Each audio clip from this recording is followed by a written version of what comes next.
with Chris Brickley. How's it going? Thanks for having me. Appreciate it. Thanks for coming in. I know you came out here from New York. Not specifically for this, but we appreciate your time in here. Anytime I can get to sunny LA, it's a good thing. Yeah, you like LA? I do. It's different than New York. It's different. When I wake up in New York, I'm a little bit more motivated. Yeah. LA, it's kind of like a vacation spot to me. I know my manager, Alex, loves LA, but I just feel like New York, just more grit and hustle and grind. But I like LA. Yeah, definitely. I mean, I'm a big fan of LA, and I would definitely want to live there at some point. But it's just you have all good weather out here, and it is a vacation spot, like you said. But you just have to find that motivation. For sure. Yeah. For sure.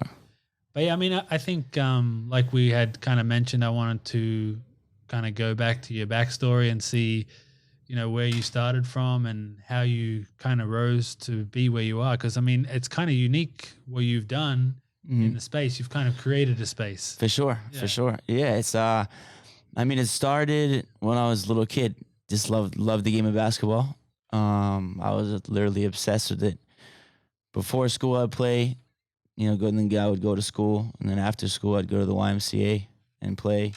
My dad would pick me up from work, like at 5 or 6 p.m. I would eat dinner, and then me and him would go shoot around, and it would be, 9 p.m., and then I'd watch basketball and go to sleep. And that was like my whole childhood.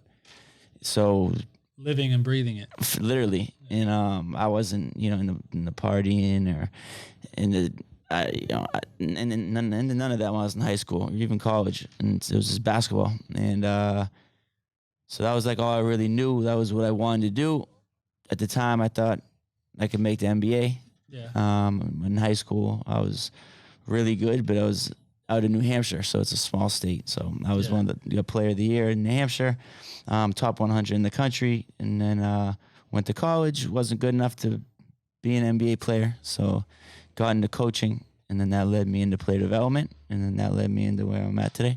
Yeah, that's a cool story, So you get to do what you love, even if the career path didn't pan out, maybe where you started from. But like that's every day you get to do what you love now. So, for sure.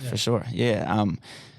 There's a lot of people in the world, a lot of my friends that they dread Mondays.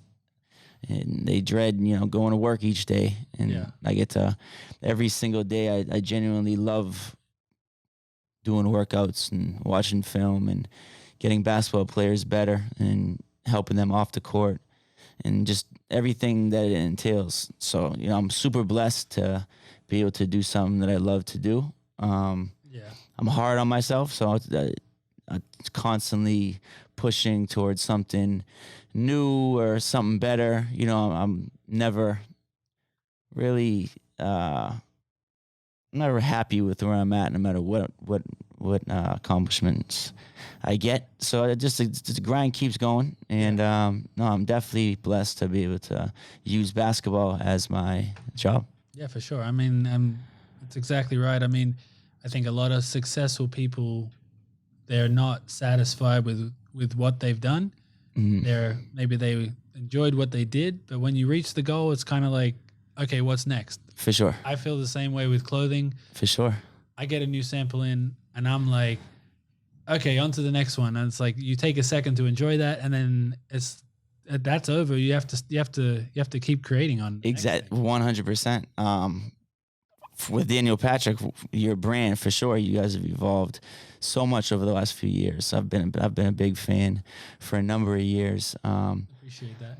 No problem. Yeah, we've appreciated your support, and you've been a big champion of the brand. And no, for sure. Yeah. It's good clothes, great quality clothes. As far as the success thing goes, what you were talking about, that's huge. But just recently, I kind of had to change my perspective on things. I was moving too fast, so I was like, I want the next thing, I want the next thing, I want the next thing. And then my father was like, he sat me down and he was like, I worry that you're going to be whatever, 50, 60, look back, and you didn't enjoy anything. So that like really hit home. So, recently I still work extremely hard, Yeah. but I take a minute and I enjoy, I celebrate, the good things that are going on.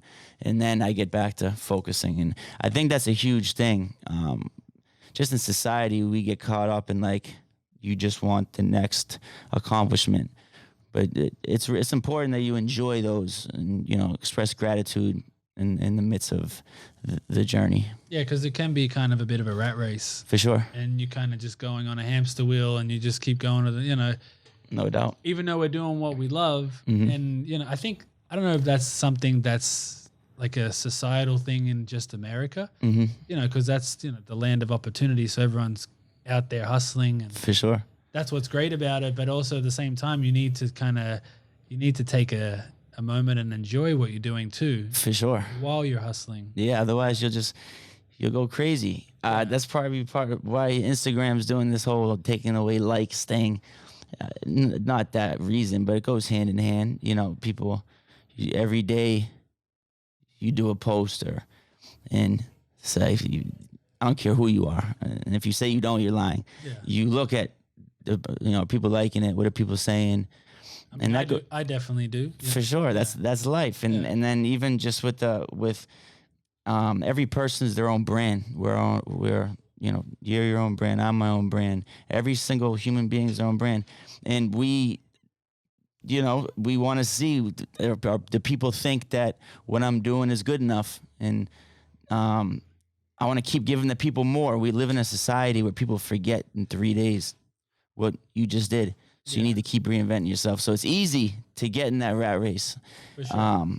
Definitely easy. But, I've been huge on just expressing gratitude during the journey. That's key right now. Yeah. Yeah. I mean, I think there's more happiness in the journey than the destination. For sure. Yeah, I've heard that before, and I definitely agree with that. Mm-hmm. So because I look back and I'm like, all right, I'm working out of my apartment, and it's kind of like I can't wait till I'm at a point where I can afford to do blah, or we can have a office space for the company or stuff like that. Mm-hmm. But then you look back at those times now in hindsight, and you're like, they were good times. I had people coming to my apartment, stylists and For sure. celebrities, and getting clothes and stuff like that. Back then you were like, this is kind of embarrassing. But then now you kind of look, oh, that's kind of a nice story to look back on. That's where you came from. For sure. That's the best part. I still need to Google it. So Drake has a line. He talks about it's never as good as it was the first time. Talking about like the journey. Yeah. And that's true. So, when you're in the midst of grinding and like you said, you're out of your apartment, and, I went through a number of years, 8-9 years, I really wasn't getting paid that well. But those years are like the best years. Those are like the years when you look back and in the midst, you don't think life is good, but you look back and you're like, man, that was dope. Like I was working towards this, and all these memories you have. So that's just a big lesson in life that, where you're at is enjoy that, because down the line, you're going to look back and probably wish you enjoyed it, more than you did.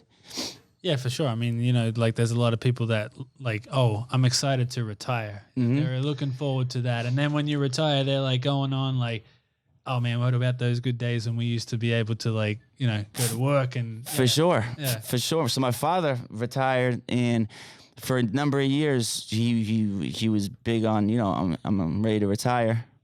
So when I started making a little bit of money, he felt like he could retire now. So he retired. It was like 3 months. He was like, man, I'm sick of being at the house. So he got a job with the state like 3 days a week, not just because he was bored, but for years he was like, I want to retire. So that goes to your point. Like, it's never, the grass isn't always greener on the other side. Yeah, I mean, I know for myself, like sometimes I want a break, and then when you have a break, you're like, oh man, I wish I was working. I don't know if that's for everybody, but I think that you need to have a game in life, and I look at someone like a Ralph Lauren as a great example. I don't know how old he is. He's about 76. Mm-hmm. He's still out there doing it, and yeah. I want to do a job that at 76 I still want to do it. For sure. At 80 I still want to do it. For sure. I'm not looking to retire, so this is what I want to do. That's dope. Yeah. So That's dope. I don't know about you. Is that something? Yeah, for sure. For sure. I can't take time off. You know, I always tell myself I'm on a vacation and I'll do it. I took my dad to Paris on day like 1. I'm like ready to get back to New York. Like I can't. I say it all the time. My vacations is like when I sleep for like 12 hours. So that's like that's enough. Yeah, that's my vacation. And then I wake up and I'm ready to go. And everyone's wired different. You know, some people take vacations and they're super uber successful. I just can't. I feel like I'm missing out, or I feel like I'm not learning or evolving with the trends that are evolving. I feel like society's moving so fast.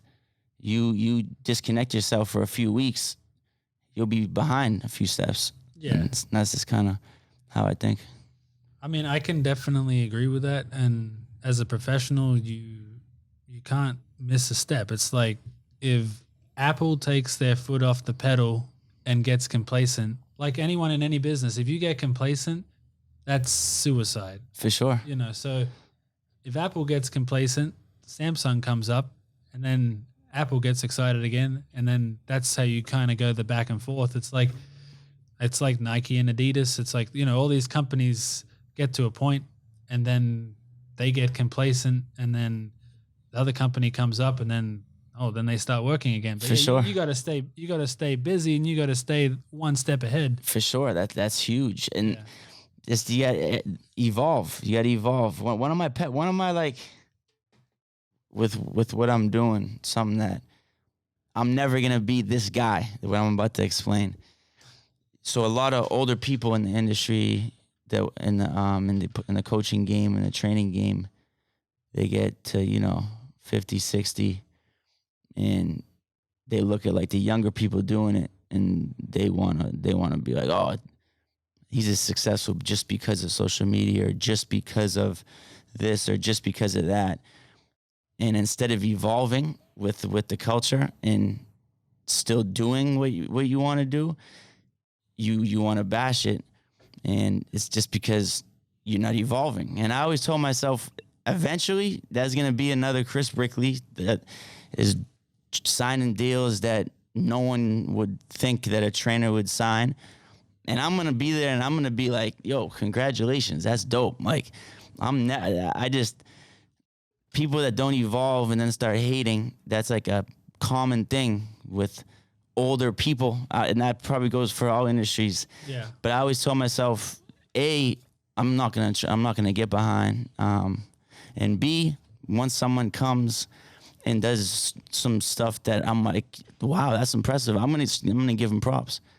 But yeah, evolving is everything. If you don't evolve, it's tough to keep it moving. Yeah, I think like you said, that guy who's coming along, rather than look at them like a rival or something like that, like congratulate them. For sure. Even help them. Mm-hmm. And then take a page out of their book, and because you could learn something from them too. For sure, 100%. Yeah. So I definitely agree with that. So yeah. And then well, let's talk a bit more about like you have your own clothing line, Colorblind. Mm-hmm. And then you also have a deal with Puma. Yeah. And you're doing a collab you're bringing the two together. Yeah. Right? Yep. You've already done a collab. Yeah, we did. We did that. So I Chris Brickley, I have a deal with Puma. Yeah. And then I own Colorblind legally, and it's in the midst of everything getting finalized. Me and my manager Alex are gonna be doing it together.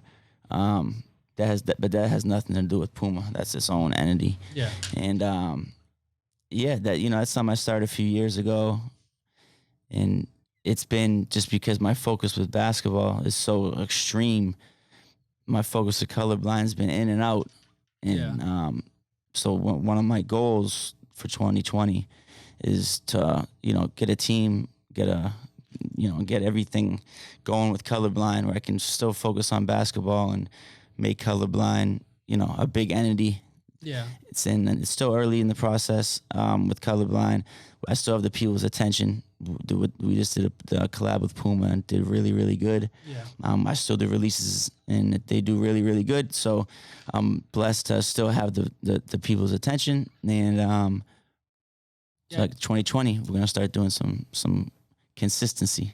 Yeah, that sounds exciting because like for you, you're so kind of you're kind of like in your basketball, right? Mm-hmm. So having to switch lanes and do the creative thing could also be a good, like, to just kind of switch off for a second. Yeah.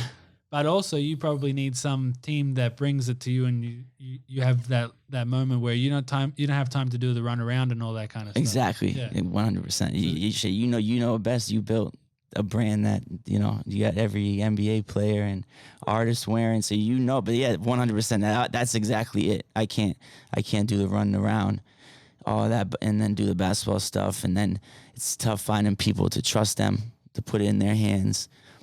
In the midst of colorblind, I've gone through so many different people. Yeah. Oh yeah, like I might help you out, but they don't really care. So you learn that in the process of the clothing. You need to have a team around you that you trust, and a team around you that wants the brand to do good as much as you want the brand to do good. I think that's huge, and I think with Daniel, with your brand, it's you have your wife helping you out. She definitely wants to see the brand do good, and I feel like the people working for you, are doing a great job of evolving. And I think the James Harden thing was really dope. Yeah, that was really cool. James is one of my close friends. I remember when James first told me about the collab, I was like, man, that's dope. I mean, for me, that's been super exciting to work with James because, like, you watch him and the off-court swag and for sure the on-court swag. It's just best scorer in the NBA right now, averaging 37 a game. Yeah, so that for me is an honor because he's an MVP, and I think nothing against Giannis, but I think last year he probably should have got it again. 100%. Yeah, that's like 100%. So and then this year we'll see what happens. Yeah, right now he's on track. He's averaging 37. The last person to average 37 a game in the NBA was Michael Jordan. So he's definitely. We all know about him. For sure. For sure. So, and then let's just what do you got coming up next? Obviously 2020, you want to focus more on colorblind, but you want to expand that more. For sure. And then Puma, what are you doing? Yeah, so Puma, that's something that's just super exciting. Just signing the deal was exciting. Having a sneaker deal, being a trainer, and Footwear News and Yahoo just came out with a power list for 2019. They listed the top 7 sneaker influences in the United States, and my name was on there.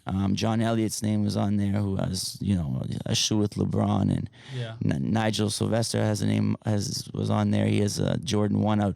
So for my name to be on that list, it was dope. So just moving forward with Puma, I just want to keep endorsing their stuff. And I think the brand, from a basketball standpoint, is definitely evolving. It's got Kyle Kuzma. It's making all the right moves. For sure, and I hope that I can do some cool stuff with them for years and years to come. I'm really invested in Puma. Yeah. And it's funny, like we were talking about earlier, where you get complacent and then someone comes along. Mm-hmm. But I feel like Puma's only, in the basketball sense, just come about over the past 12 months. For sure. It's so new. It's so new. In 12 months to sign, a guy like Kyle Kuzma, DeMarcus Cousins, and they've really gotten some good talent, and just the people that. So nowadays, basketball players, as you know, they like wearing lifestyle. They like the clothes off the court, and Puma has some dope lifestyle clothes. So you mix that with the basketball, and I think that's going to really help power this Puma hoops into being a real competitor in the sneaker game for years to come. Yeah, for sure. I mean, and that's like with me and Adidas, that was one thing I wanted to bring to that was for sure. And then that's a perfect example. Adidas saw your brand and how popular it is with athletes, and it made sense to do the collab with James Harden. And I think that's what's helping Puma right now a lot, is how popular they are off the court. But yeah, you're the perfect example of Adidas, a giant sneaker company, wanting to do a collab with you guys because they know how important lifestyle and off the court is. Yeah, for sure. Yeah. And then I was gonna look at like I wanted to know more like what adversity you've gone through, because I know that we all go through it. For sure. Some go through it more than others. For sure. And then it's just about how do you kind of take those negative experiences or positive experiences and what you learn from that, Yeah. So I think just, throughout the journey of success, it's while you're trying to achieve it, everyone goes through good times, bad times. There's just different levels of it. And then I feel like those bad times and good times, they make you who you are. They shape you. They allow you to be able to relate to other people. And so, early on in my life, dealt with some tragedy. And I feel like that just made me, it opened my eyes up to like life can be over tomorrow, or there's nothing's promised at all. And at a young age, I realized that nothing's promised. So I think that's just kind of driven me to done some of the cool things that I've done and accomplished, just knowing that, we only get one of these things called life, and nothing's guaranteed, and that, while we're here, just try and make the biggest impact possible. And if you can find something that you love and what you're doing is inspiring people, that's motivation right there. So yeah, I just feel like the tragedies have kind of made me who I am. For sure. Yeah. And then I was looking at like a lot of the NBA guys, they trust you as a trainer, and you come from the culture, you're not the conventional like trainer, you wear streetwear, like you're footwear news influencer, like, of the sneaker culture, and you got tattoos and all that kind of stuff. Do you think that you speak to them because you are them? Yeah, to a point. Degree, so as of recently, that's a good question. So I've actually put a lot of thought into this. After every off season, I always go through. I don't go on vacations. I go on mental vacations though. And so when the summer was done, you just reevaluate everything. And people talk about the tattoos and how I dress and my relationships, and like I never want that to define me. Yeah. On why I was successful as a trainer. It definitely helps for sure, because you can relate to the players, and but I never got tattoos or listened to the music I listened to or whatever to be cool or to relate to the players. If you look at like Google.com, when I was in high school, favorite artist was Dipset. What I'm into, it was shopping. And this is when I was in high school. I didn't even know I was going to be a trainer. I wanted to be an NBA player. So this is all genuine. Like I've always been into fashion. I've really always loved hip hop music, and everything just came full circle. And it helped me that I happen to like certain things that are relevant in the culture. So it was just, it's kind of like ironic. But it's crazy to think that when I was in high school, Dipset, Joel Santana, and Chris Brown are my favorite artists. Fast forward 5 years, they were like my best friends. When I was in college, my favorite basketball player was Carmelo Anthony. Didn't know who he was personally. And then I become almost family with him. So it's been nuts how life's played out. Yeah, no, for sure. I mean, I'm kind of similar to that, is where, I was playing rugby in Australia. One of the things I like to do was go shopping. One of the things I was also into was hip hop music and American culture. Like that was my life. That playing rugby, it wasn't like there was an opportunity to do that over here. Mm-hmm. But that whole culture was where I wanted to be. You know, Yeah. I was a big Michael Jordan fan growing up and all those things like that. Mm-hmm. And that kind of fueled and made me find what my purpose was in life in doing fashion. And that was kind of like, I like all these things here almost more than doing the rugby. Mm-hmm. What I'm going to go and do the fashion. Yeah. And like, that's fire. Like you said, you know, I was into the hip hop music and I was into that, into that in Australia. Yeah. So then coming over here and then having an artist like, well, back in the day, for early days, it was Usher and Usher wearing a jacket. And I was He's a legend. I got to be doing something right here. And I'm on the right path. It kind of gives you that validation. You're on the right path, but keep going. You know what I mean? So it's like, yeah, basically being in Australia, listening to Usher and then coming over here and then he's wearing your jacket. It's kind of like, yeah, that's wild. That really is. That's a crazy. That's you know, what do they call that? The American dream. The American dream. Yeah. That's amazing that you did that. I never knew the Usher story. Yeah, that was like 2010, 2011. It was like very. That's still really cool. That you know, at one point, you know, and I believe in manifesting stuff, and you know, just whatever you want. Just I say it all the time. Try and say it to my Instagram posts and to kids and everything. Whatever you want to do, write it down. I feel like if you don't write it down, it's not going to happen. If you write it down, it can happen. And if you truly believe in it, it can happen. If you work hard enough, it can happen. And it's not going to happen overnight. Yeah, it might take 10 years, but if you that's an overnight success though, because that 10 years is like, you know, you've probably been grinding for 10 years. I've been grinding for 10 years. For sure. People just know about you for the last year. For sure.